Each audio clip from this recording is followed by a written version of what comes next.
রমাদানুল কারীমের সবচাইতে সেরা এবং শ্রেষ্ঠ অংশ হলো শেষ দশক।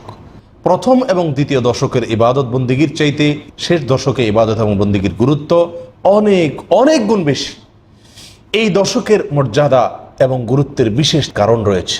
তার প্রথম কারণ হলো রমজানের শেষ দশকেই নবী করিম সাল্লাল্লাহু আলাইহি সাল্লামের প্রতি আল্লাহ সুবহানাহু ওয়া তাআলা কোরআন নাজিল করেছিলেন, যে কোরআন মুসলিম উম্মাহর প্রতি আল্লাহ সুবহানাহু ওয়া তাআলার সবচেয়ে বড় অনুগ্রহ সমূহের অন্যতম। সেই কোরআন আমরা পেয়েছি এই দশকে। দ্বিতীয়ত, এই দশকেই আল্লাহ সুবহানাহু ওয়া তাআলা লাইলাতুল কদর রেখেছেন, যে লাইলাতুল কদর হাজার মাস ইবাদতের চাইতে শ্রেষ্ঠ এবং উত্তম। যেই লাইলাতুল কদর প্রসঙ্গে আল্লাহ সুবহানাহু ওয়া তাআলা কোরআনে কারীমে একাধিক জায়গায় আলোচনা করেছেন, যে সম্পর্কে আল্লাহ তাআলা একটি সূরা নাজিল করেছিলেন। সারা বছরের শ্রেষ্ঠতম রজনী এই লাইলাতুল কদর আল্লাহ সুবহানাহু ওয়া তাআলা রেখেছেন এই দশকেই। এই দশকের ফজিলত এবং মর্যাদার কারণ হলো এই দশকে নবী করিম সাল্লাল্লাহু আলাইহি সাল্লাম ইবাদত এবং বন্দিগির জন্য যত সাধনা করতেন, যত পরিশ্রম করতেন, যত চেষ্টা করতেন, সারা বছরের অন্য কোনো সময়, এমনকি রমজানের প্রথম 20 দিনেও এরকম সাধনা, এরকম মেহনত, এরকম কষ্ট তিনি করতেন না, যেটি আম্মা জান আয়েশা রাদিয়াল্লাহু তাআলা আনহার বর্ণিত হাদিসে স্পষ্টভাবে উল্লেখিত হয়েছে। বুখারী এবং মুসলিমে সেই হাদিস বর্ণিত হয়েছে, কানা ইয়াজতাহিদু ফীহি মা লা ইয়াজতাহিদু ফী গায়রিহি। রমজানের শেষ দশকে নবীজি সাল্লাল্লাহু আলাইহি সাল্লাম ইবাদতের জন্য যে সাধনা করতেন, যে পরিশ্রম করতেন, যে কষ্ট করতেন, অন্য কোনো সময় এত সাধনা, এত পরিশ্রম, এত কষ্ট তিনি করতেন না। এই জন্য এই দশকের মর্যাদা এবং গুরুত্ব অপরিসীম। একজন মুমিনের জন্য রমজানের শেষ দশকের আমল এবং করণীয়গুলো কি? প্রিয় বন্ধুগণ, নবী সাল্লাল্লাহু আলাইহি সাল্লামের আমলের আলোকে, তার আদর্শের আলোকে আমরা 5টি আমল খুঁজে পাই এই দশকে। প্রথম নম্বর আমল হলো সারা রাত জেগে ইবাদত বন্দেগী করা। সারা রাত জেগে থাকা, জেগে যতটুকু সম্ভব ইবাদত বন্দেগী করা, বিছানায় পিঠ না লাগানো। এই 10টি রাত, শেষ দশকের এই রাতগুলোকে আল্লাহর জন্য বরাদ্দ করে রাখা। এই 10টি রাতকে আমার মুক্তির জন্য, নাজাতের আশায়, আমার জান্নাত লাভের আশায়, আল্লাহ সুবহানাহু ওয়া তাআলার রহমতকে নিজের করে নেওয়ার আশায়, আল্লাহ সুবহানাহু ওয়া তাআলার কাছ থেকে মাগফিরাত লাভের আশায় এই দশকে সম্পূর্ণভাবে নির্ঘুম রাত কাটানো, এই দশকে আরামের ঘুমকে হারাম করে দেওয়া, এই দশকে বিছানা পেট না দেওয়া। আম্মা জান আয়েশা রাদিয়াল্লাহু তাআলা আনহা বলেন, কানা নবী সাল্লাল্লাহু আলাইহি সাল্লাম ইযা দাখালাল আশর আহিয়া লাইলাহ। রমজানের শেষ দশক যখন শুরু হতো, নবী সাল্লাল্লাহু আলাইহি সাল্লাম সারা রাত জেগে ইবাদত বন্দি করতেন, একটুও ঘুমাতেন না। ওয়া আইকাদা আহলাহ। এবং 2 নম্বর আমল হলো এই দশকের পরিবারের লোকদেরকে ঘুম থেকে ডেকে তুলে দেওয়া ইবাদত বন্দি করার জন্য। নবী সাল্লাল্লাহু আলাইহি সাল্লাম নফল আমলের জন্য, নফল ইবাদতের জন্য কখনো পরিবারের লোকদেরকে ঘুম থেকে ডেকে তুলতেন না। কিন্তু রমজানের শেষ দশকের এত বেশি ফজিলত, এত বেশি মর্যাদা, আল্লাহ সুবহানাহু ওয়া তাআলার অনুগ্রহের বাড়িধারা এত বেশি বর্ষণ হতে থাকে যে তিনি আর সহ্য করতে পারতেন না যে আমার পরিবারের লোকেরা ঘুমিয়ে থাকবে এই দশকে, তাদেরকে ডেকে তুলে দিতেন। অতএব এই শেষ দশকে পরিবারের লোকদেরকে, আশপাশের লোকদেরকে, নিজস্ব লোকজনকে ঘুম থেকে ডেকে তুলে দেওয়া, এটা হলো এই দশকের দ্বিতীয় আমল। 3 নম্বর আমল হলো এই দশকে কোমর বেঁধে নেওয়া। আমাদের আয়েশা বর্ণিত সে হাদিসে আসছে, ওয়াশাদ্দা মিজারাহু। নবী সাল্লাল্লাহু আলাইহি সাল্লাম শেষ দশক আসলে রমজানুল কারীমের তিনি কোমর বেঁধে নিতেন। কোমর বেঁধে নেওয়া বলতে কি বোঝানো হয়েছে এখানে? কেউ কেউ বলেছেন এর অর্থ বেশি থেকে বেশি ইবাদত বন্দেগীর জন্য চেষ্টা করা, সাধনা করা। অনেক মুহাদ্দিসিন ইকরাম বলেছেন এর ব্যাখ্যায় যে এর অর্থ হলো স্ত্রী থেকে দূরে থাকা, অর্থাৎ স্ত্রী সহবাস না করা।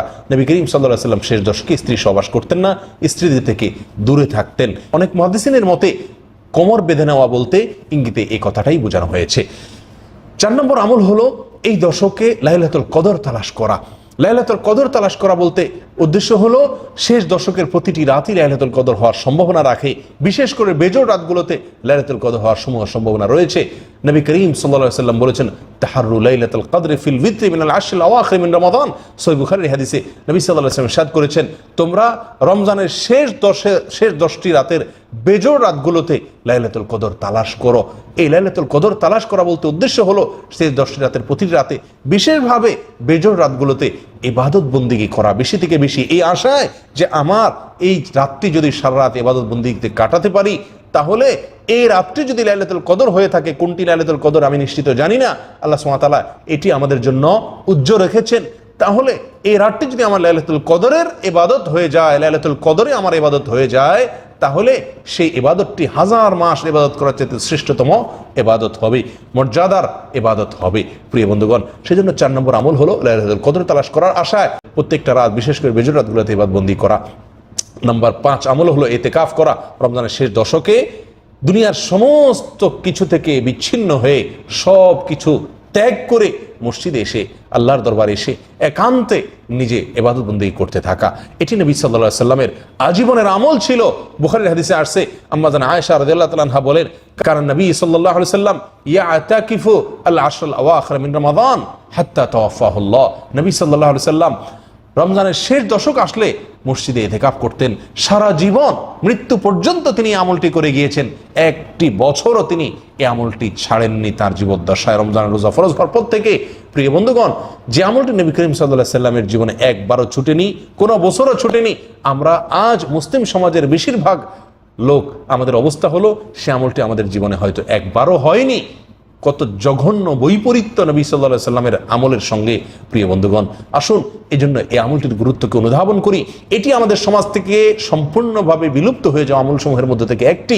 আমাদের সমাজের সবচাইতে অবহেলিত আমলগুলোর মধ্যে একটি হলো এই ইতিকাফ। এটিকে পুনর্জীবিত করার চেষ্টা করি, এই ইতিকাফকে প্রতিষ্ঠিত করার চেষ্টা করি। জীবনের 10টা দিন আল্লাহর ঘরে এসে বসে পড়ি এবং আল্লাহর করুণা তালাশ করার চেষ্টা করি। আল্লাহ তাআলা আমাদের সকলকে তৌফিক দান করুন। আবারও বলছি, এই শেষ দশকের 1 নম্বর আমল হল সারা রাত জেগে থাকা ইবাদত বন্দেগীর আশায়। নাম্বার 2, পরিবারের লোকদেরকে ঘুম থেকে ডেকে তোলা। নাম্বার 3, কোমর বেঁধে নেওয়া, ইবাদতের জন্য অতিরিক্ত সাধনা করা অথবা স্ত্রী সহবাস থেকে দূরে থাকা। নাম্বার 4, লাইলাতুল কদর তালাশ করা, অর্থাৎ শেষ দশকের প্রতিটি রাত ইবাদত বন্দেগী করা এই আশায় যে রাতটি লাইলাতুল কদর হতে পারে, এবং লাইলাতুল কদর হওয়ার আশায় বেশি বেশি ইবাদত করা। আর যদি লাইলাতুল কদর বলে মনে হয় সেই রাতটিকে, তাহলে আল্লাহুম্মা ইন্নাকা আফুউন কারীম তুহিব্বুল আফওয়া ফাআফু আন্না, আল্লাহুম্মা ইন্নাকা আফুউন কারীম তুহিব্বুল আফওয়া ফাআফু আন্না, এই দোয়াটি পাঠ করা, যেটি নবী সাল্লাল্লাহু আলাইহি ওয়াসাল্লাম আমাদের আয়েশাকে শিক্ষা দিয়েছেন। 5 নম্বর আমল হলো শেষ দশক উপলক্ষে ইতিকাফ করা। যাদের বিন্দু মাত্র সুযোগ আছে ইতিকাফ করার, তাদের প্রত্যেকেরই চেষ্টা করা উচিত ইতিকাফ করার। প্রিয় বন্ধুগণ, শেষ দশক যেখানে সারা বছরে ইবাদতের জন্য সবচেয়ে শ্রেষ্ঠ সময়, এই দশক আমরা সবচেয়ে বেশি অবহেলায় কাটিয়ে থাকি। রমজানের প্রথম এবং দ্বিতীয় দশকে যতটুকু না ইবাদত করতে পারি আমরা বা করি, তৃতীয় দশক আসলে আমরা তার চাইতে অনেক অনেক গুণ বেশি অবহেলা করি। মার্কেটিংয়ের নামে, ঈদের প্রস্তুতির নামে শেষ দশককে আমরা ধ্বংস করে ফেলি। আসুন আমরা ইবাদতের এই গুরুত্বপূর্ণ মোক্ষম মুহূর্ত সিজনটার গুরুত্বকে অনুধাবন করি, আমাদের জীবনের সিস্টেমকে পরিবর্তন করি, নিজেকে বদলাই। শেষ দশককে আল্লাহর জন্য বরাদ্দ করে রাখি, ইবাদতের জন্য বরাদ্দ করে রাখি। অনেকে শেষ দশকে শুধু 27তম রাতটি ইবাদতের জন্য নির্ধারিত করে রাখেন, এটিও একটি ভুল প্রবণতা। যদিও সুনান আবু দাউদের বিশুদ্ধ সূত্রে বর্ণিত হাদিসের আলোকে রমজানুল কারীমের 27তম রজনীতে লাইলাতুল কদর হওয়ার সম্ভাবনা রয়েছে বা ইঙ্গিত পাওয়া যায়, তবুও বেশিরভাগ বিশুদ্ধ হাদিসে নবী সাল্লাল্লাহু আলাইহি ওয়াসাল্লাম আমাদেরকে উৎসাহ দিয়েছেন রমজানের শেষ দশকের প্রতিটি রাত, বিশেষ করে বিজয় রাতগুলোতে ইবাদত বন্দেগী করা, লাইলাতুল কদর পাওয়ার আশা। বিধায় শুধুমাত্র লাইলাতুল কদরের আশায় 27তম রজনীতে ইবাদত বন্দেগী করে আর বাকি রাতগুলোকে অবহেলায়, অলসতায় বা অন্যান্য দুনিয়াবী কাজে মগ্ন থেকে, ডুবে থেকে কাটানো, এটা একজন মুমিনের জন্য আদর্শ হতে পারে না। শেষ দশকের সবচাইতে গুরুত্বপূর্ণ লক্ষণীয় বিষয় হলো ইতিকাফের বিলুপ্ত আমলটিকে জীবিত করার চেষ্টা করা। যে আমলের গুরুত্ব আমাদের সমাজ থেকে একেবারেই বিদায় নিয়ে গেছে, আমরা যে আমলের গুরুত্ব বুঝি না বললেই চলে, সেটিকে পুনরায় সমাজে জীবিত করার চেষ্টা করা। সর্বশেষ যে বিষয়টি বলবো সেটি হলো, অনেকেই মনে করেন রমজানের শেষ দশকে ওমরা করার বিশেষ ফজিলত রয়েছে। কোনো হাদিস দ্বারা রমজানের শেষ দশকে ওমরা করার স্পেশাল কোনো ফজিলত নাই। গোটা রমজান মাসে ওমরার বিষয়ে নবী সাল্লাল্লাহু আলাইহি ওয়াসাল্লাম বলেছেন, উমরাতুন ফি রমাদান তা'দিলু হাজ্জাতান মাই, আমার সঙ্গে হজ করার সমতুল্য সওয়াব হলো রমজানে ওমরা করা। কিন্তু এখানে শেষ দশকে ওমরা করলে বিশেষ কোনো মর্যাদা আছে এরকম কিছু না, বরং শেষ দশকে একান্তে আল্লাহর জন্য ইবাদত বন্দেগীতে কাটানো উচিত। যদি কেউ মসজিদুল হারামে অথবা মদিনা মসজিদে নববীতে গিয়ে এই দশকে ইবাদত বন্দেগী করতে পারেন, ইতিকাফ করতে পারেন, সেটা সবচাইতে ভালো সময়, সোহাগা। কিন্তু শুধুমাত্র ওমরার নামে বিশেষ করে সৌদি প্রবাসী ভাইদেরকে দেখা যায় যে অনেকেই এই দশকে ওমরার জন্য ভিড় করেন, সবচেয়ে বেশি ভিড় করে থাকেন এই দশকে আসতে এবং যাইতে। এই দশকের 2টি রাত প্রায় তারা নষ্ট করে ফেলেন, ইবাদত বন্দেগী করতে পারেন না। এটি ভুল ধারণা, বরং এই দশকে আমাদের বেশি থেকে বেশি একান্তে ইবাদত বন্দেগীতে কাটানো উচিত, কোনো সফরে বা পথে নয়, সেটা মক্কায় হোক আর নিজের বাসায় হোক। আল্লাহ সুবহানাহু ওয়া তাআলা আমাদের সকলকে এই দশকের গুরুত্ব অনুধাবন করে এটাকে আমলে আনার চেষ্টা করার তৌফিক দান করেন। এই দশক হবে আমার বছরের সবচেয়ে শ্রেষ্ঠ ইবাদতের দশক, নেক আমলের সবচাইতে সেরা দশক, আল্লাহর কাছে যাওয়ার সবচাইতে সেরা দশক। আমার জীবনের ইবাদতের জন্য সবচাইতে বেশি সাধনা, সবচেয়ে বেশি পরিশ্রম হবে এই দশক। আল্লাহ তাআলা আমাদের সকলকে তৌফিক দান করুন। রমাদানুল কারীমের শেষ দশকের প্রতিটি রাত একটুও না ঘুমিয়ে সারা রাত জেগে থাকা এবং জেগে ইবাদত বন্দেগী করা, এটা নবী সাল্লাল্লাহু আলাইহি ওয়াসাল্লামের গুরুত্বপূর্ণ একটি সুন্নাহ। প্রিয় দর্শক, আমরা যারা কর্মজীবী এবং নানা কারণে আমাদের সারা রাত জেগে ইবাদতবন্দি করার সুযোগ হয়ে ওঠে না, আল্লাহ রাসূল সাল্লাল্লাহু আলাইহি সাল্লামের বিভিন্ন হাদিসে কিছু কিছু ছোট ছোট আমল রয়েছে যে আমলগুলো করার মাধ্যমে সারা রাত জেগে ইবাদতবন্দি করার সওয়াব আমরা পেতে পারি। সেরকম কিছু আমল আজ আমরা শেয়ার করতে চাই। তো আমাদের প্রথম আমলটি হলো এশা এবং ফজরের সালাত জামাতের সাথে আদায় করা। এ বিষয়ে সহিহ মুসলিমের এক হাদিসে বর্ণিত হয়েছে, রাসূল আকরাম সাল্লাল্লাহু আলাইহি ওয়াসাল্লাম ইরশাদ করেছেন, মান সাল্লাল আয়শা ফি জামাআতিন কানা কা কিয়ামি নিসফিল লাইলা। যে ব্যক্তি এশার নামাজ জামাতের সাথে আদায় করবে, আল্লাহ সুবহানাহু ওয়া তাআলা তাকে অর্ধ রাত জেগে ইবাদতবন্দি করা, দাঁড়িয়ে ইবাদতবন্দি করার সমান সওয়াব দান করবেন। ওমান সাল্লাল আয়শা ওয়াল ফজর মাল জামাআ ও ফি জামাআ কানা কা কিয়ামি লাইলা। আজ যে ব্যক্তি এশা এবং ফজর উভয় সালাত জামাতের সাথে আদায় করবে, আল্লাহ সুবহানাহু ওয়া তাআলা তাকে সারা রাত জেগে ইবাদত করার, দাঁড়িয়ে ইবাদত করার সওয়াব দান করবেন। দ্বিতীয় আমল হলো ইমামের সঙ্গে এশার সালাত এবং তারাবির সালাত সম্পূর্ণ শেষ মুহূর্ত পর্যন্ত থেকে আদায় করা। এ বিষয়ে তিরমিজি এবং আবু দাউদে বর্ণিত হাদিসে রাসূল আকরাম সাল্লাল্লাহু আলাইহি ওয়াসাল্লাম ইরশাদ করেছেন, ইন্নার রাজুলা ইযা সাল্লা মা'আল ইমামি হাত্তা ইয়ানসারিফা হুসিবা লাহু কিয়ামুল লাইলা। যে ব্যক্তি ইমামের সঙ্গে রাতে সালাত আদায় করে, এশা পড়ে, তারাবি পড়ে এবং ইমাম চলে যাওয়া পর্যন্ত তিনি অপেক্ষা করেন, অর্থাৎ শেষ পর্যন্ত থাকেন সালাত ইমামের সঙ্গে, এ ব্যক্তিকে আল্লাহ সুবহানাহু ওয়া তাআলা রাতে দাঁড়িয়ে, সারা রাত জেগে দাঁড়িয়ে ইবাদত করার সমান সওয়াব দান করেন। তৃতীয়ত হলো রাতের যে কোনো সময় 100 আয়াত তেলাওয়াত করা। এ বিষয়ে সহিহুল জামে একটি হাদিস বর্ণিত হয়েছে, যে হাদিসে নবী সাল্লাল্লাহু আলাইহি ওয়াসাল্লাম ইরশাদ করেছেন, যে ব্যক্তি রাতে 100টি আয়াত তেলাওয়াত করে, আল্লাহ সুবহানাহু ওয়া তাআলা তাকে সারা রাতের ইবাদতের সমান সওয়াব দান করেন, যে কোনো জায়গা থেকে 100 আয়াত তেলাওয়াত করলে রাতের ভিতরে। 4 নম্বর আমল হলো, যে ব্যক্তি বিছানায় এলেন এই উদ্দেশ্যে যে তিনি উঠে ইবাদতবন্দি করবেন, কিন্তু তার ঘুম তারপরে প্রাবল্য বিস্তার করার ফলে তিনি আর জেগে ইবাদতবন্দি করার সুযোগ পাননি, ঘুম এসে গেছে এবং সেটা প্রবল হয়ে গেছে, এই ব্যক্তি যে প্রতিজ্ঞা করেছেন, তিনি যে দৃঢ় ইচ্ছা পোষণ করেছেন উঠে সালাত আদায় করবেন, শুধুমাত্র এই তার সদিচ্ছা এবং দৃঢ় প্রতিজ্ঞার কারণে আল্লাহ সুবহানাহু ওয়া তাআলা তাকেও সারা রাত জেগে যেভাবে তিনি নিয়ত করেছিলেন জেগে ইবাদত করবেন, সেভাবে আল্লাহ সুবহানাহু ওয়া তাআলা ইবাদতের সওয়াব তাকে দান করবেন। আর তার যে ঘুম এসেছে, এটি আল্লাহ সুবহানাহু ওয়া তাআলার পক্ষ থেকে তার জন্য সাদাকা বা উপহার ছিল। প্রিয় দর্শক, এছাড়াও রাসূল আকরাম সাল্লাল্লাহু আলাইহি ওয়াসাল্লাম বিভিন্ন হাদিস থেকে রাতে সিয়াম এবং দিনে কিয়াম, অর্থাৎ রাতে রোজা এবং দিনে দাঁড়িয়ে ইবাদতবন্দি করার সওয়াব এনে দেয় কিছু কিছু আমল। তার মধ্যে থেকে একটি হলো উত্তম আচরণ, উত্তম ব্যবহার, সুন্দর আখলাক। আরেকটি হলো ইয়াতিম এবং বিধবা, এই সমস্ত লোকদের জন্য যারা কষ্ট করে, পরিশ্রম করে, তাদের কল্যাণে যারা কাজ করে। তৃতীয়ত হলো জুমার দিনের যত আদব আছে, যত সুন্নাহ আছে, সেগুলোকে যারা ফলো করেন এবং মেনে চলেন। আর চতুর্থত হলো আল্লাহর রাস্তায় রাত জেগে যারা পাহারাদারির কাজ করেন একদিন এবং এক রাত, তাদেরকে আল্লাহ সুবহানাহু ওয়া তাআলা রাত জেগে ইবাদতের সওয়াব দান করে থাকেন। প্রিয় দর্শক, অতএব আমরা এই সমস্ত আমলগুলোর মাধ্যমেও রমাদানুল কারীমের শেষ দশকে রাত জেগে ইবাদতের সওয়াব আমরা নিজের করে নেওয়ার চেষ্টা করতে পারি। তবে বলাই বাহুল্য, সারা রাত জেগে ইবাদত বন্দেগী করা আর এই সমস্ত আমলের মাধ্যমে শর্টকাট ওয়েতে ইবাদত বন্দেগীর সওয়াব অর্জন করা, দুইটা আসমান এবং জমিন যেরকম তফাৎ, তার চেয়ে বেশি তফাৎ এই দুইটার মধ্যে রয়েছে। অতএব আমরা চেষ্টা করব রমাদানের শেষ দশকের প্রতিটি রাত জেগে ইবাদতবন্দি করার। যদি সেই সুযোগ না হয়, তাহলে অন্তত চেষ্টা থাকবে এই সমস্ত আমলগুলোর মাধ্যমেও আমি সারা রাত জেগে ইবাদতের সওয়াব যেন নিজের করে নিতে পারি। লাইলাতুল কদর যেন আমার মিস না হয়, লাইলাতুল কদরের ইবাদতের সওয়াব যেন আমি পেতে পারি। আল্লাহ সুবহানাহু ওয়া তাআলা দেখবেন আমার প্রচেষ্টা, আমার ইচ্ছা, আমার সাধনা, আমার আন্তরিকতা। আল্লাহ সুবহানাহু ওয়া তাআলা আমাদের সকলকে রমাদানের শেষ দশকের প্রতিটি রাত সারা রাত জেগে ইবাদত করার তৌফিক দান করুন। সেটা যদি আমরা করতে নাও পারি, অন্তত দুধের স্বাদ ঘোলে মেটাবার যে চেষ্টা, সেটাও যেন আমাদের মধ্যে থাকে, আন্তরিকতা যেন প্রকাশ হয়। আল্লাহ তাআলা আমাদের সকলকে তৌফিক দান করুন। জাযাকুমুল্লাহু খায়রা। আসসালামু আলাইকুম ওয়া রাহমাতুল্লাহি ওয়া বারাকাতুহু। লাইলাতুল কদর বা শবে কদর, এটা সারা পৃথিবীর সব অঞ্চলে একযোগে একসঙ্গে একটা রাতেই হয়, নাকি এক এক অঞ্চলে মানুষের লাইলাতুল কদর এক এক রাতে হয়ে থাকে? এ বিষয়ে আমরা অনেককেই প্রশ্ন করতে দেখেছি।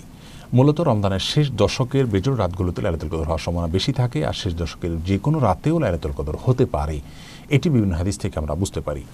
এর মধ্য থেকে 23, 27, 21 এই সমস্ত রাতের কথা যে সমস্ত বর্ণনা পাওয়া যায়, সেগুলো দ্বারা ওই রাতেই প্রতি বছর নির্দিষ্ট করে লাইলাতুল কদর হয়ে থাকে এরকম চূড়ান্ত কোনো কিছু বোঝা যায় না। যার কারণে রাসূল করিম সাল্লাল্লাহু আলাইহি ওয়াসাল্লাম রমজানের শেষ দশকের প্রতিটি রাতে ইবাদতবন্দি করতেন এবং আমাদেরকেও সেজন্য তিনি উৎসাহ দিয়েছেন, যাতে করে আমরা লাইলাতুল কদর পেতে পারি। এখন কথা হলো, সারা পৃথিবীতে একযোগে একটা রাতেই লাইলাতুল কদর হয় কিনা? এর উত্তর হলো হ্যাঁ। বেশিরভাগ বা প্রায় সকল স্কলারদের মত এরকমই যে সারা পৃথিবীতে একটি রাতেই লাইলাতুল কদর হয়ে থাকে এবং সে রাতটি নির্দিষ্ট, এই রাতেই সারা পৃথিবীতে লাইলাতুল কদর হবে। হ্যাঁ, সে রাতের গমন এবং আগমন সেটা কোনো অঞ্চলভেদে সেটা আগে এবং পরে হতে পারে।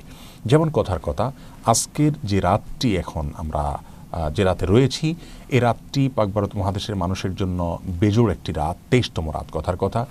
এই 23তম রাতে যদি এবছর লাইলাতুল কদর হিসাবে আল্লাহ সুবহানাহু ওয়া তাআলা রাতকে নির্ধারণ করে থাকেন, তাহলে এই রাতটি পৃথিবীর প্রত্যেকটা অঞ্চলে তো ঘুরে ঘুরে আসবে 24 ঘন্টার ভিতরে।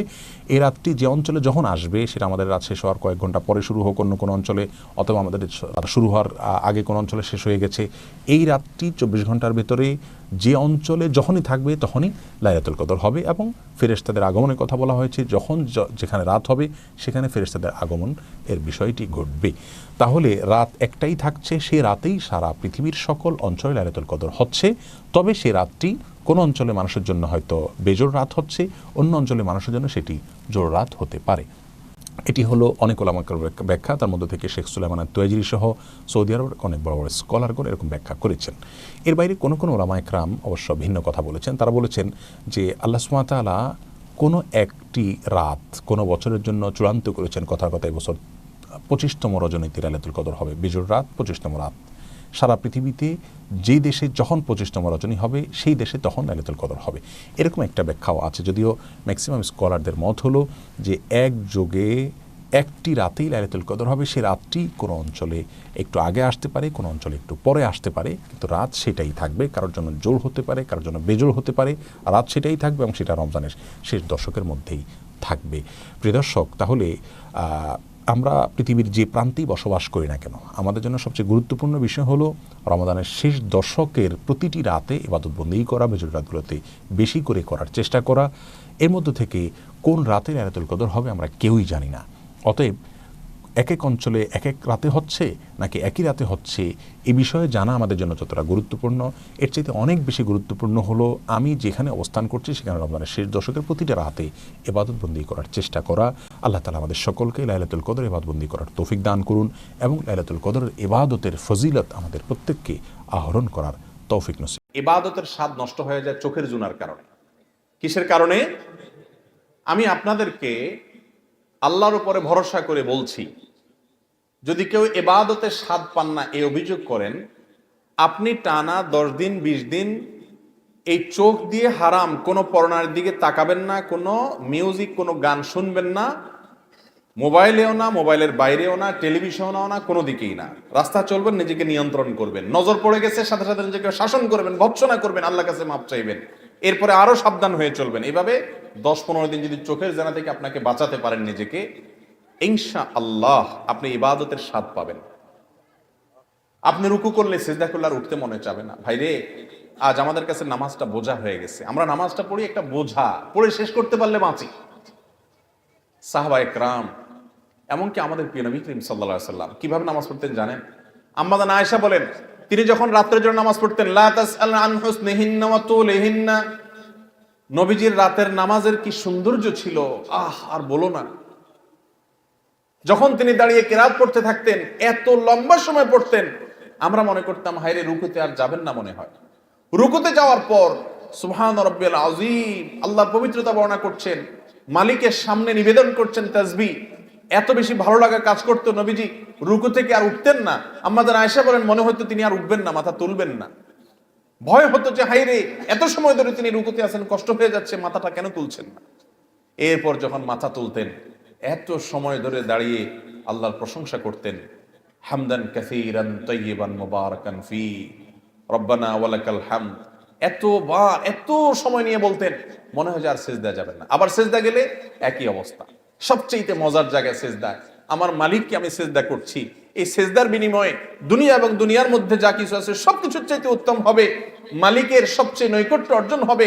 আকরাবু মা ইয়াকুনুল আবদু মির রাব্বিহি ওয়া হুয়া সাজিদ, বান্দা আল্লাহর সবচেয়ে কাছে যেতে পারে যখন সে সিজদায় চলে যায়।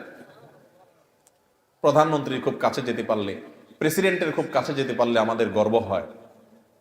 দুনিয়ার প্রধানমন্ত্রী, দুনিয়ার প্রেসিডেন্ট, দুনিয়ার রাজা, দুনিয়ার সমস্ত মানুষের মালিক যিনি, বাদশাহ যিনি, রব যিনি, সবাই যার গোলাম সৃষ্টি, সেই মালিকের সবচেয়ে কাছে যেতে পারে মানুষ যখন সিজদায় চলে যায়। আপনি যদি মনে করেন আমি সিজদায় আছি, আমার রবের সবচেয়ে কাছে আছি, একবারে সামনাসামনি রবকে পেয়ে আমি নিবেদন করছি সুবহান রাব্বিয়াল আলা, ও আমার মহান প্রভু মালিক, আপনি পবিত্র, আপনার পবিত্রতা আমি বর্ণনা করছি, ভালো লাগা কাজ করবে। নবীজি সাল্লাল্লাহু আলাইহি ওয়াসাল্লাম লম্বা সময় সিজদা করতেন, উঠতে চাইতেন না। আর আমাদের অবস্থা হলো নামাজ তাড়াতাড়ি করে শেষ করতে পারলে বাঁচি, নামাজের পরে যদি বৃষ্টি হয় তো মসজিদের দুয়ারে এসে সবাই এমন ভাবে একত্র হয়, মনে হয় জেলখানায় আছে, বাইরে হওয়ার জন্য সবাই পাগল হয়ে গেছে। ঠিক না ঠিক?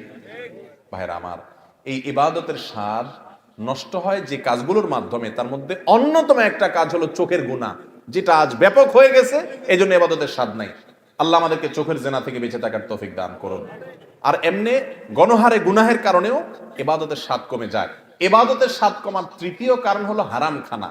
আজকাল খাবারের মধ্যে এত ভেজাল, আল্লাহ মাফ করুক, ইমাম সাহেব বেচারা যে বেতনটা পায়, ওয়াজ করে হুজুর যে হাদিয়া পায়, ওই হাদিয়াও দেখা গেল যে যেসব মানুষ দিছে টিছে, সুদখোর, ঘুষখোর, টিনচোর, গমচোর, ডাকাত, রাহাজানি করেন না, আইল ঠেলা মানুষ, 2 নম্বরে ইনকাম করা মানুষ, চাঁদাবাজ, মাস্তান, এক একজনের ইনকামে এক এক ভেজাল। আবার কেউ আছে এগুলো কিছু করেন, আপনারা খুব হাসতেছেন মনে মনে, হুজুর সব বাঁশ দিয়ে ফেলতেছে। আপনি নিজেও যে বাঁশ খাওয়ার লোক, আপনি বোনের হক দেন নাই, ফুফুর হক দেন নাই বাপের সম্পত্তিতে, তাহলে আপনিও হারামখোর, আমিও হারামখোর হয়ে যাব যদি এই কাজ করি। ঠিক না আমি ঠিক? এই হারাম খাওয়ার কারণে ইবাদতের স্বাদ পাওয়া যায় না। 3টা জিনিস বললাম, চোখের জেনা থেকে বাঁচা, সকল গুনাহ থেকে বাঁচার চেষ্টাটা করতে থাকা, আর বিশেষভাবে আমি যা খাবো উপার্জন করব এটা যেন হারাম না হয়, এই দিকটা চেষ্টা করা। এই 3টা কাজ করেন, আল্লাহর কসম ইবাদতের স্বাদ এমন পাবেন, আপনাকে ইবাদত থেকে গুলি করে কেউ সরাতে পারবে না। ভাইরে, সালাহাতু সঙ্গে বুদি দিল খারাস, আজমুদে এক জামানা খাকে বাস। অনেক কিছু স্বাদ পেয়েছেন জীবনে, অনেক কিছুর স্বাদ। ভাই, ভালো খাবারের স্বাদ পেয়েছেন, জেনা হারাম রিলেশন সম্পর্কের মধ্যে স্বাদ পেয়েছেন, ফেসবুকে ইউটিউবে আজেবাজে জিনিস দেখে স্বাদ পেয়েছেন, হালাল হারাম বিভিন্ন ভাবে বিভিন্ন স্বাদ পেয়েছেন। আজমুদে এক জামানা খাকে বাস, একটু পরীক্ষা করে কিছুকালের জন্য মাটি হয়ে দেখেন, একটু কিছুকালের জন্য হারাম ত্যাগ করে দেখেন, ইবাদতের স্বাদ যদি একবার পান, দেখবেন যে এর চাইতে স্বাদের আর কিছু নেই। শাহ ওলিউল্লাহ মুহাদ্দিস দেহলভী রাহিমাহুল্লাহ, তার ব্যাপারে একটি ঘটনা বর্ণিত আছে যে তিনি বলতেন, দিলে দারম জওয়াহির পারায় ইশকাস্তিতা হবিলশ কেদারত জের গরদোমি সে মেরে সামানে কে মন্দারম। তিনি দিল্লি শাহী মসজিদের ওখানে দাঁড়িয়ে বলতেন, আল্লাহ এমন এক দিল দিয়েছেন আমাকে, এই অন্তরের চতুর্পাশ দিয়ে বড় বড় রাজা বাদশাদের রাজত্ব, এগুলো ঘুরঘুর করে ঘুরতে থাকে, কিন্তু ভেতরে ঢোকার চান্স পায় না। এর মানে বুঝছেন?